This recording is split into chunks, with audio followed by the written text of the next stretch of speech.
champion, Rainey Merritt from the U.S., would be the one to beat. She's done everything from her career, and she's driven by a love of the sport and a thirst for more success.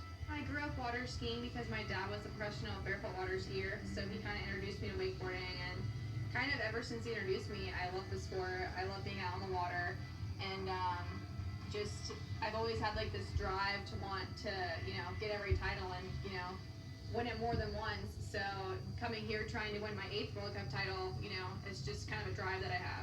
I love the sport just because it's fun. I love the water. I love being able to, learn new tricks, going big in the air, and just everybody in the sport. I mean, you get great friends, and it's just fun to be able to go out on the boat for a living instead of having to sit in an office.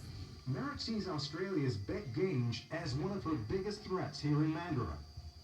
Women's wakeboarding is incredible now. Like everyone's doing at least a tech trick in the past. I think we just realised that we can ride as good as the guys can. Like there's so many more girls that are stepping up and doing bigger tricks. So, and other girls are seeing that and realise that we can actually do it too. So it's just getting much more competitive these days.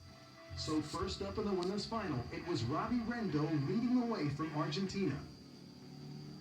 So first competitor in the women's final, Robbie Rendo. Well, it's a seeded order. So as we work through, we'll be finishing with our top seed. So Robbie Rendo is going to lay down some sort of a platform here. She would hope edges in. That's a back roll. The conditions look a little better than the semi-final, so the girls will be really looking for some big scores. And just jumping across the weight there, maybe just getting settled into the conditions. But it's the finals though, so girls can't leave anything to chance here. And a front roll there just to finish things. China's Chen Lili was next out on the track. And Chen Lili, and she's landed short on the top of the weight, popped the handle and fallen. Well, bad luck for Chen Lili. She's just finished seeing Robbie Rendo have a disappointing run, and Chen Lili just couldn't back it up and improve. The third rider was Nick Butler from Great Britain. With 2 low opening scores, the competition remained wide open. Well, the first couple of competitors having a little bit of a problem with the conditions, and as Nicola Butler calling for a little bit more speed, she opened with a half cab 180. She's going to have to get a little more technical and maybe try and get more air as well to impress the judges, because she wants to take out this event.